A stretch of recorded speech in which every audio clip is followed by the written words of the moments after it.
Interior, kitchen, evening. A man in his late 60s, father, sits at a table and sketches on a sheet of paper with some charcoals. The lines on the page take the form of the early stages of a self-portrait. The man demonstrates great artistic skill, drawing from memory.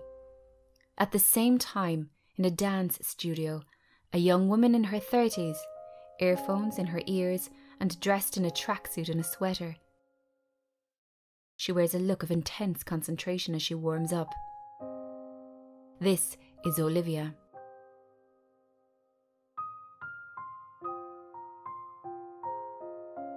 Back in the kitchen, the man is lost in the moment, as if it were a muscle memory guiding his hand.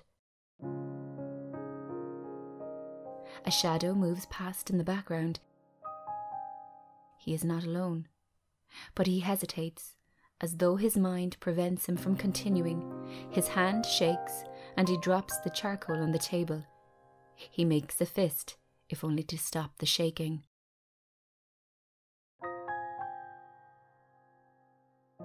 Back in the dance studio, Olivia's entire body becomes stiff as she rises, as if taking flight, her feet bending vertically until she is supporting her whole body on just the tips of her feet.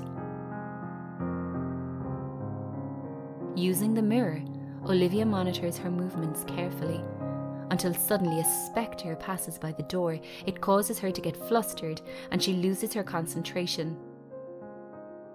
Back on her feet again. She takes off her sweater and throws it to one side, revealing a lean and muscular frame. She turns off her phone and presses play on her iPod. Only Olivia can hear the music that now drives her as she performs a free and spirited modern dance routine.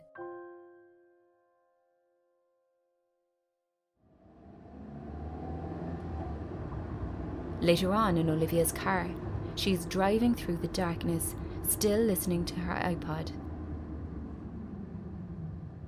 Olivia arrives home. She pulls into the drive of the 2-story house. She sits in the car, letting the engine run for a moment as she absorbs the music coming from the earphones. She closes her eyes and loses herself, until the counter on the screen of her iPod counts to 0. The muffled music comes to a stop, and she wakes again. She turns off the engine. Silence. Taking off her earphones, she looks to a flyer for a dance audition on the passenger seat. She stares at it for a moment before pocketing it and going for the door. In the living room, Olivia's father is sitting on his armchair, lost in the flickering light of the television. Olivia. Dad, I'm home. A man is picking up plates and glasses from the floor. This is Callum, similar in age to the father. Callum. Hey, Liv. Callum, nudging the father. The boss is home. Callum enters the kitchen with the plates. Olivia passes behind her father and kisses him on the head. Hey, Dad. Moments later in the kitchen, Olivia drops her stuff by the table and takes a bottle of water from the fridge as she browses the charcoal sketches on the table. Some of them are random, some are incomplete self-portraits. Callum. He was calling for you earlier. She focuses on a sharpening blade on the table, adjusts it carefully. Callum puts the plates in the sink. I calmed him down. He takes his coat from the chair, and on his way out of the kitchen he stops next to Olivia. You know I don't mind sitting with him, but how long more are we going to keep kidding ourselves? Callum leaves her with that to think about as he returns to the next room. Big fella, I'll see you tomorrow. Yeah, Callum. The sound of the front door closing. Olivia puts the drawings down and returns her focus to the moment. Later on in the living room, Olivia is in a different frame of mind now, busying herself with household chores. She's wearing different clothes now, anything from the laundry pile thrown together. I want you to stop leaving your drawings around for Callum to clean up.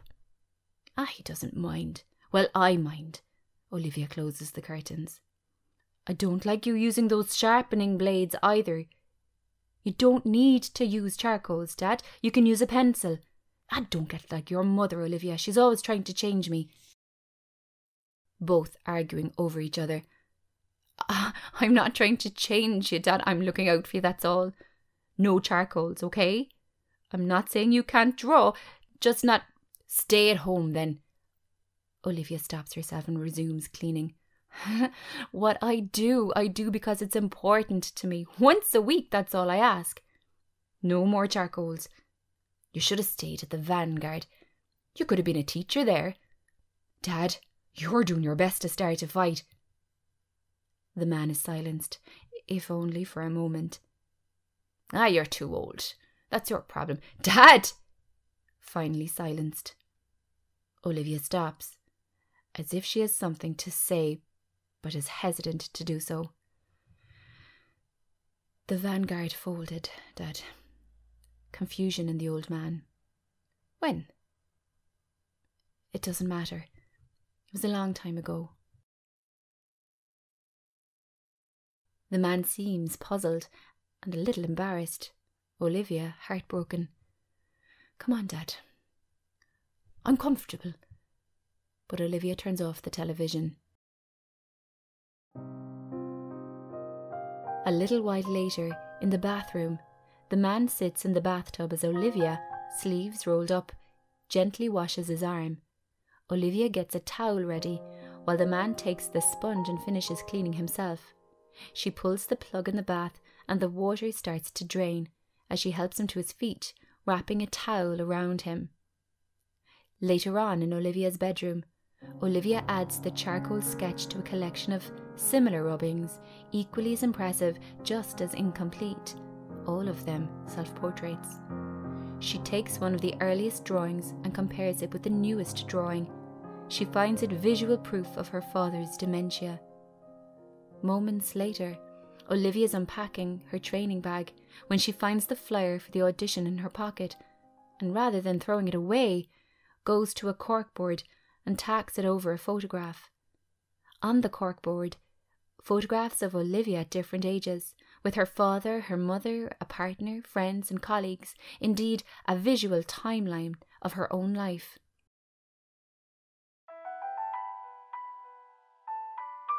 Later on in the bathroom, a radio sits on the toilet seat. Slow piano music emits from it. Olivia is brushing her teeth and examining herself in the partially fogged mirror.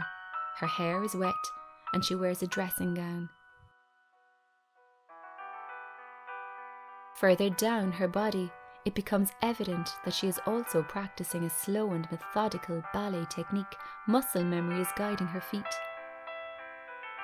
At the same time, in Olivia's bedroom, the slightly faded music can be heard drowning out the muffled and incoherent cries of her father down the hall.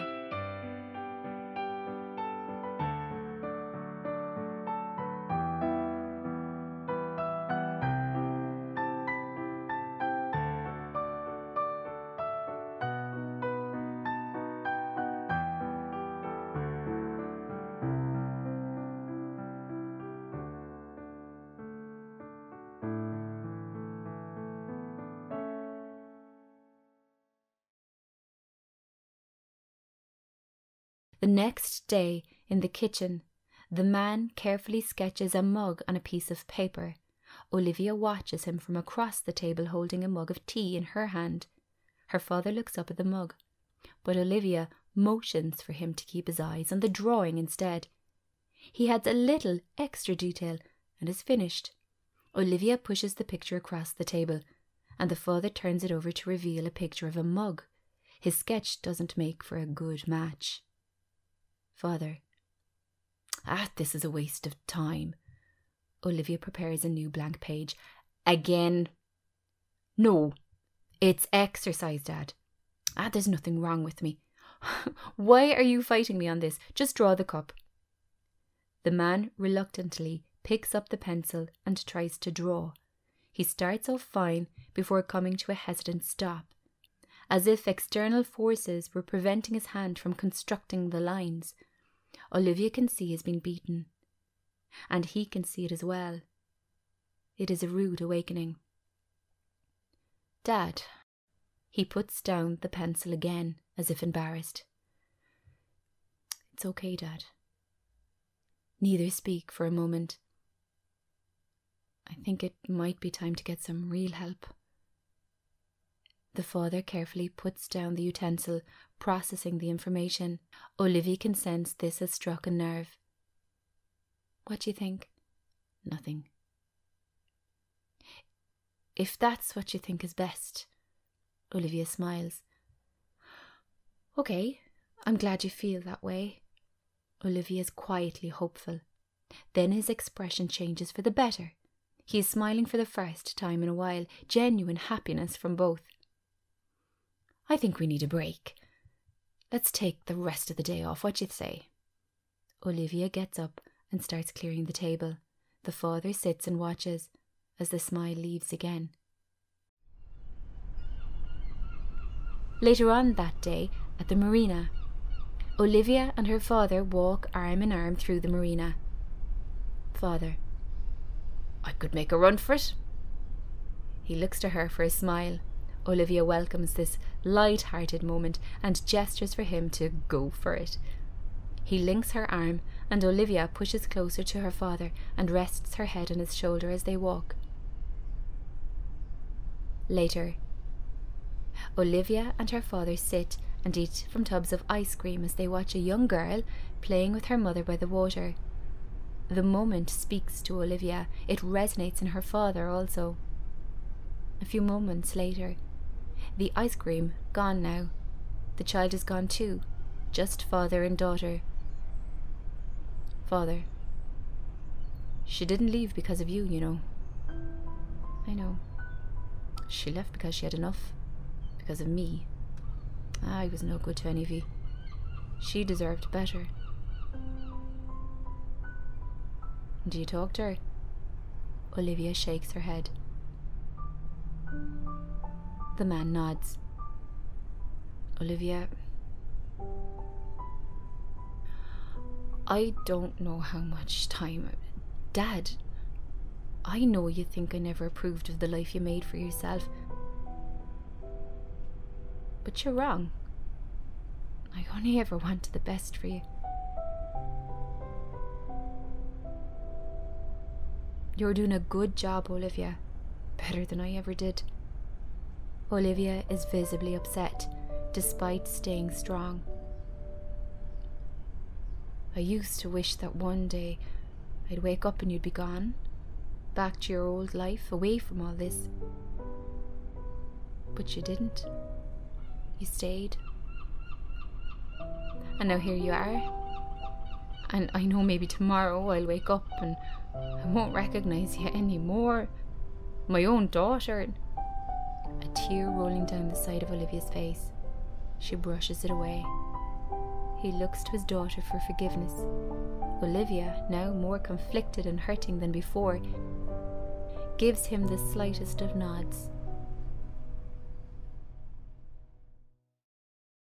Later on that evening in Olivia's bedroom, Olivia is still wearing her jacket as she studies an old photograph of her father and mother during happier times. She takes off her jacket when suddenly she hears a shattering sound downstairs.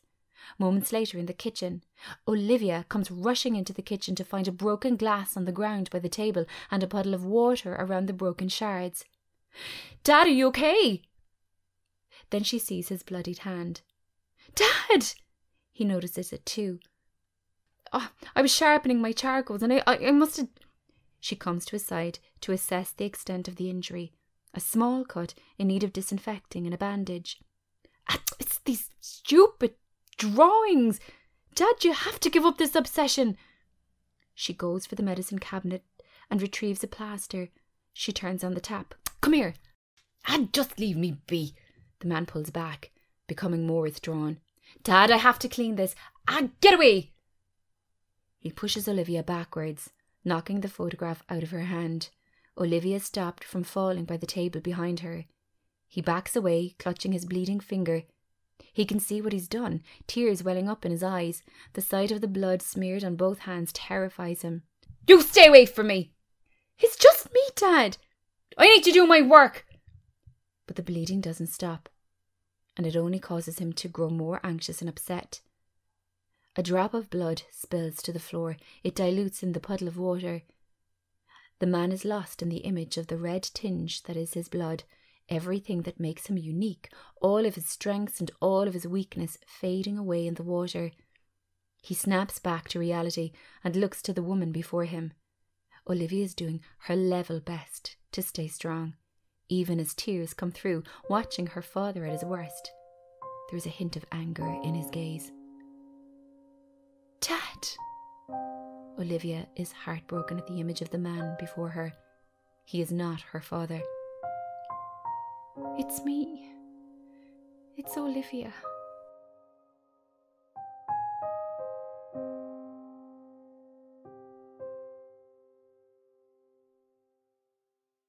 The next night in the living room. Callum is helping out around the house, while the father works on what appears to be the beginnings of another deformed self-portrait. Olivia is hovering at the door, her coat on and her gear bag in hand. She watches him at the table, helpless. The man is lost in his exercises.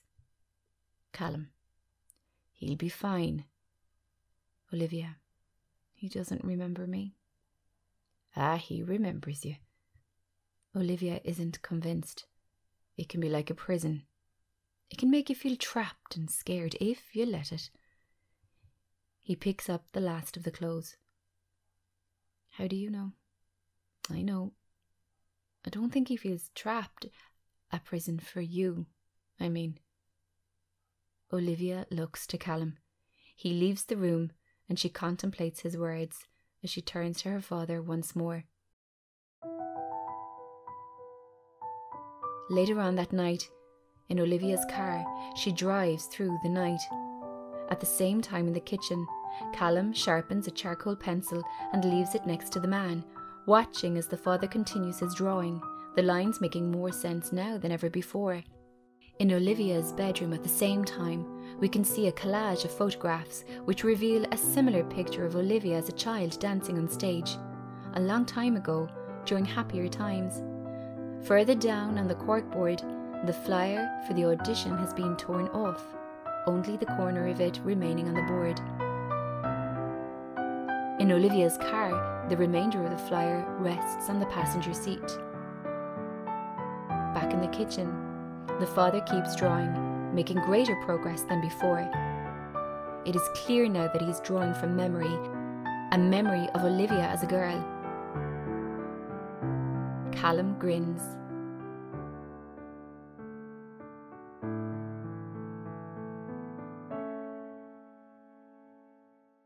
Later on, inside the back room of a theatre, Olivia is surrounded by other dancers. As they stretch and prepare for their audition, Olivia takes a moment to take in the competition. Later on in the theatre, Olivia stands before the director, dance instructor, and other members of the production. Olivia begins dancing, demonstrating natural grace and poise. She makes it look easy, until she buckles and her moves become stiff and tentative. She doubts herself and she stops. The panel have seen people flunk out like this all morning. Olivia isn't going to be one of these people. "I'm sorry, look, I can do better." She recomposes herself, tense, takes a breath, and is just about to move when... Director: "Take your time. You're okay." Olivia gives a polite smile. "There's plenty of time." I don't know what happened. Look, I had it and then it's okay. We'll wait." Olivia freezes upon hearing this. In that moment, everything is behind her. Later on in the corridor of the theatre, some dancers are packing their things. The place is near empty. Olivia is walking away when... "Olivia!" Olivia stops at the end of the corridor as the director comes hurrying towards her. They speak for a moment, Inaudible. Olivia drops her bag. She hesitantly hugs the director. The director shakes her hand and returns back up the corridor, a pleasant smile on her face. Olivia is left alone in the corridor. She slowly picks up her bag again, hesitant in her movement, slow to let go of the theatre. Later on in the kitchen of Olivia's home, she is watching her father as he finishes what is now a near-perfect image of Olivia. Olivia is deep in thought, her eyes transfixed. The man is lost in his work, as though unaware Olivia is even there. Father. So? Olivia. What? Olivia resumes cleaning Callum's mess, still drawing. How did it go? I didn't get it. The father finishes smearing the charcoal on the image. Then suddenly his hand finds its way to Olivia's face. The father is perplexed, lost in the image. Olivia sees her father touching the face of the girl in the image. She kisses him on the head and takes away more of the wear. You should have stayed with the vanguard. Olivia looks back to him from the other side of the room. You're right.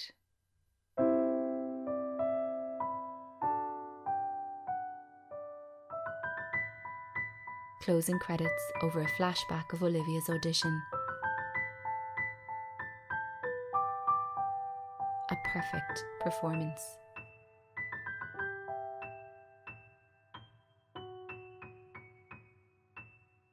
The end.